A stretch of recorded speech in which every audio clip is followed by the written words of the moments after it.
আমাদের দেশে যারা রাজনৈতিক নেতৃবৃন্দ অধিকাংশ দেখবেন 5 ওয়াক্ত নামাজ পড়ুক আর না পড়ুক, জানাজার ভিতরে দেখবেন আমাদের দেশের রাজনৈতিক নেতারা সবার আগে এসে হাজির, ঠিক কিনা কম?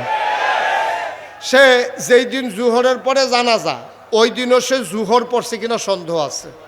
হে ঢাকা থেকে রওনা দিছে, ওটা এজেন্ট আছে স্থানীয়, তো এজেন্টকে কি জিজ্ঞেস করছে জানাজা কয়টা, বাদ জুহর। আইসা পড়ছে যাত্রাবাড়িতে জ্যামে, এখন জ্যাম ঠেইলা তারপরে আপনার কি বলে দাউদকান্দি ব্রিজ টুল প্লাজায় আবার জ্যাম, এভাবে ধাক্কাইতে ধাক্কাইতে সে একেবারে যখন চলে আসছে কোম্পানিগঞ্জ, তখন নেতারা সব অস্থির হয়ে গেছে, আপনি এখনও আসতেছেন না, জানাজার টাইম শেষ, লোকজন অপেক্ষা করতে আছে, সবাইরে কথা বলাই ফেলছি, আপনি তাড়াতাড়ি আসেন। এখন সেই লোক এবার আপনি বলেন, ওই আপনার কাঁচপুরে যাত্রাবাড়িতে জ্যামে পড়ছে, টুল প্লাজায় জ্যামে পড়ছে, কোম্পানিগুজ আসার পরে তার অস্থির বানাই ফেলছে। এখন সে কোনো মতে দৌড়ে আইসা গাড়ি যখন ঢুকাইছে তখন একেবারে জানাজা যায় যায় অবস্থা, শেষ অবস্থা, এমন সময় নেতারে মাইক দেওয়া হলো। এবার বলেন দেখি, একটা জ্যামে পড়া একটু 10 মিনিট আগে আসতে পারলো না, সেই লোকটা নামাজ পড়ার জন্য 10 মিনিট নাইমা রাস্তায় নামাজ পড়ছে, এটা আপনাদের বিশ্বাস হয়? আমার কথা কেনা বিশ্বাস হয়? তো সে তো রওনা দিছিল ঢাকা থেকে, এখানে এসে জুহরের পরে জানাজা ধরবে, তো এতক্ষণের ভিতরে তার তো অজুও নাই, এখন অজুও নাই, নামাজও পড়ে নাই। যখন দেখছে যাইসা জানাজা, সে বেড়াইতের মতো জানাজার ভিতরে দাঁড়াই গেছে। তো সে জীবনে যেই লোকটা 5 ওয়াক্ত নামাজ পড়ে না, সেই লোকেরই দিছে জানাজার ভিতরে। এখন জানাজায় যখন গিয়ে দাঁড়াইছে, এখন ইমাম সাহেব যখন কইছে আল্লাহু আকবার, জানাজার নিয়ত বানছে পরে, এখন আমার নেতাও তো নিয়ত বানছে, তা আমার নেতা তো আর বারবার চোখ খুললে তো আর সাউন্ড যায় না, পড়লে ফুরুক না পড়লে নাই। এখন যখন দেখছে যে ইমাম সাহেবের 4 বার জানাজার ভিতরে আল্লাহু আকবার আছে, কয়বার? আমার কথা কয় না দেখি, কয়বার? এখন 4 বার আল্লাহু আকবার বলার কথা, আর 4 বারের ভিতরে প্রথমবার হাত আলগি দেবে আর বাকি 3 বার ধরে রাখবে। আর হ্যাঁ মনে করছে দাঁড়াইয়া যখন আল্লাহু আকবার, রুকু তো যায় না, সাজদা তো যায় না, তো হাত বুধই প্রতিবারই আলগি দেওয়ান লাগবো। এখন হে ইচ্ছা মতো 4 বার হাত আলগি দিস, লগে দিয়া পড়ছে এমন এক বুড়া বেড়া, এবার মুহ কথা আটকায় না, আগে আটকাইতো, এখন চামড়া ডিল হয়ে গেছে। এখন এবার হুদু দিয়ে কথা বার হয়, হ্যাঁ বেড়া কইতাছে কিরে আপনি এত বড় ইয়ে হয়েছেন, আপনি জানাজা পারেন না, আপনি 2 বার হাত আলগি দিয়া বইয়া রয়েছে। এবার মনে মনে কয়ার লেগে তো আইতাম চাই না তোর আর জানাজা। এখন কত কয় সপ্তাহখানেক পর হইল ঈদ, কি আমার কথা কয় না, সপ্তাহখানেক পরে কি ঈদের নামাজের ভিতরে 6 বার আছে বেশি আল্লাহু আকবার, এই সময় কি ধৈর্য রাখুন না হাত আলগি দেওয়া? তো হেতানে একবার আলগি দিয়া বিপদও পড়ছে, হেতার তো এটা মনে রয়েছে। হেতে এবার ঈদের নামাজের সময় যতই মাইসে হাত আলগি দেয় আরও সিফা দিয়া ধরে। ঈদের নামাজ যখন শেষ হয়েছে, এবার ওই লগের বেড়া হেবাড়ায় আবার কপাল গাড়, আবার কি হেবাড়া কি তো তুমি কি জীবনে ঈদের নামাজ পড়ছো না, তুমি এমনি সিফা দিয়া ধরে বইয়া রয়েছি কি হত্যা কয় কথাটাই কইয়ান না, জানাজা তাইয়া একবার আতালগি দিয়া যেই বিপদে পড়ছিলা, হ্যাঁ বলে বুঝছি। আচ্ছা এইরকম যদি হয় নেতা, তাহলে এই দেশের অবস্থা কি? এটা কি আর ওয়াজ করণ লাগে? তো হয়েছেও তো তাই, হয়েছেও তো তাই, যেমন নেতা যেমন দেশও তেমন। তো নেতার অবস্থা যদি এমন হয়, তাইলে কর্মীর অবস্থা কেমন? এটার জন্য ওয়াজের দরকার নাই তো। কপাল খারাপ আমাদেরকে যারা চালায়, আমাদেরকে যারা পরিচালিত করতে চায়, যারা নির্বাচন আওয়ানের 2 বছর আগের থেকে ওই গাছের মুড়ের ভিতরে উঠতে সে আতলারে শুভেচ্ছা, নির্বাচনের খবর না, তুই উঠটা বইয়ের ওষুধ খেতে তুই, হ্যাঁ ওইটাতে আতলারে শুভেচ্ছা দিতে আছে, হাত ধৈর্য উঠোনের কথা। আরেকবার সীতাকাঙ্ক্ষাই ও মাগো কইয়াছিলেন দিয়া বেহুশ, রাইতের বাজে 2:30 হেতে কেডা গাছ আতলারে তে ফেনামেনা সাইরা দিছে মুহের, পরে তারে পানি টানি ডাইলে হুশ কইরা জিগায় কি ভাই কি দেখলেন, আরে কেডা যেন হলো গাছ উঠটা আতলারে।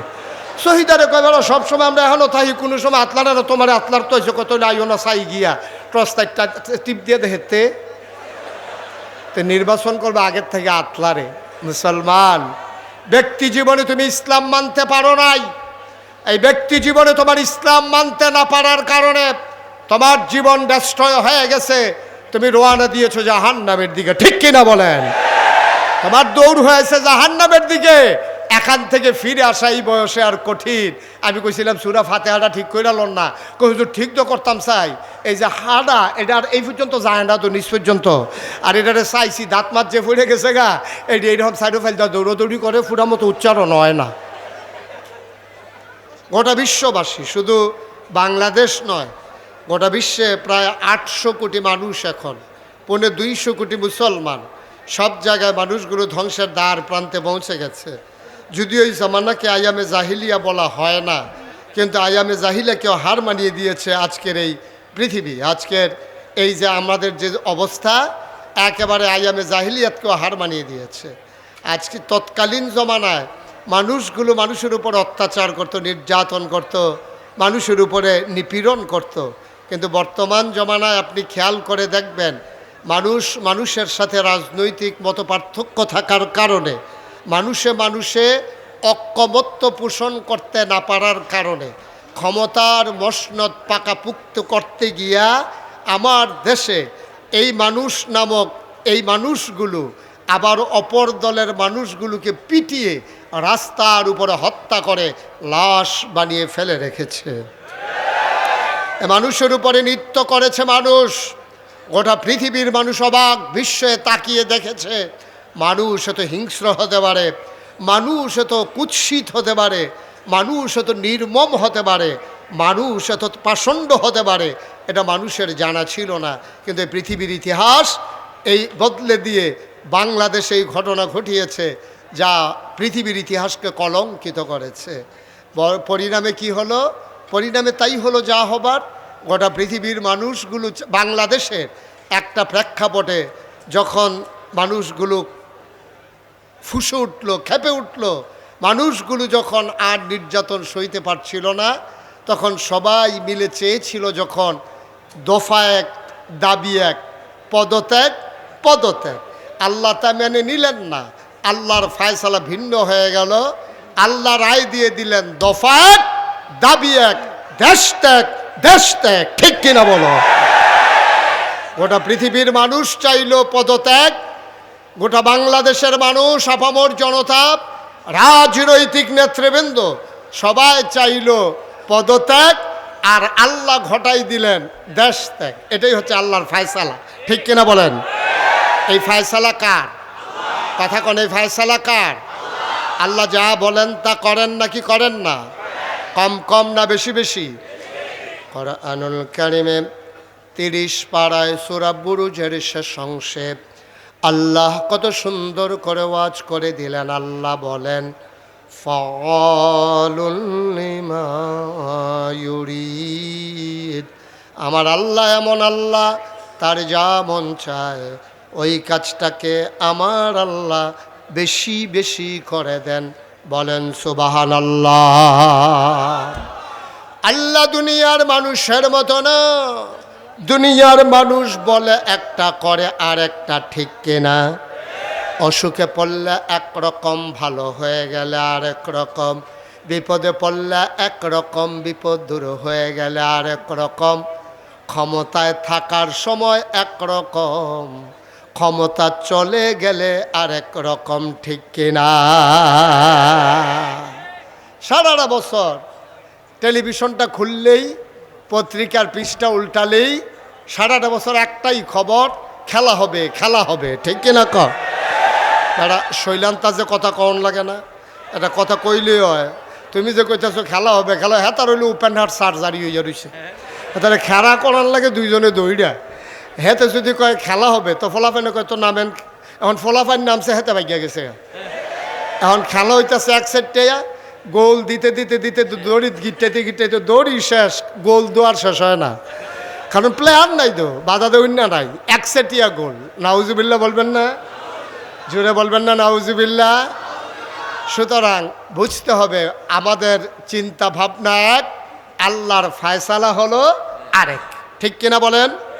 এই মানুষগুলো যখন আল্লাহ বানিয়েছিলেন, ফেরেশতাদেরকে যখন বলেছিলেন, ইন্নী জাইলুন ফিল আরদে খলিফা, আমি একটা কওম, আমি একটা সম্প্রদায়, আমি একদল মানুষ বানাতে চাই।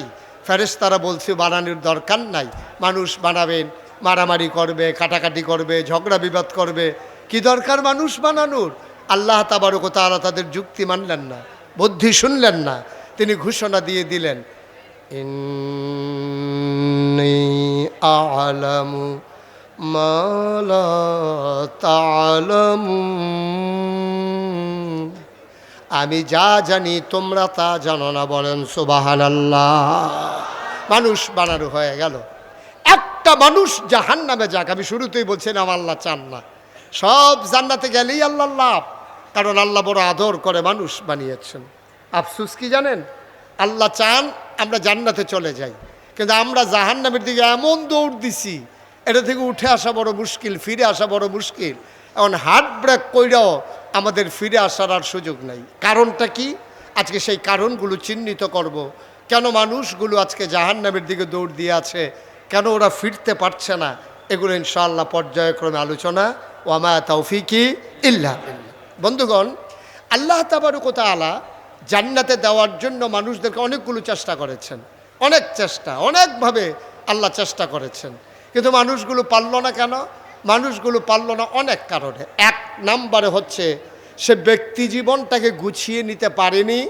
মানুষ সাহাবায়ে কেরাম যেমন করে তার নিজেদের জীবনকে বিসর্জন দিয়ে তারা দিনকে তাদের জীবনের সবচেয়ে বড় একেবারে মঞ্জিলে মাকসুদ হিসাবে বেছে নিয়েছেন, আমরা কিন্তু তা পারি নাই। আমরা কি করি?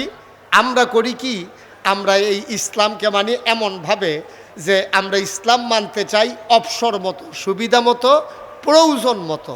প্রয়োজনের সময় আমরা ইসলাম মানি, প্রয়োজন শেষ তো ইসলাম শেষ। প্রয়োজনের সময় আমরা আসি। যেমন আপনি একেবারে সহজ করে বললেই বুঝবেন,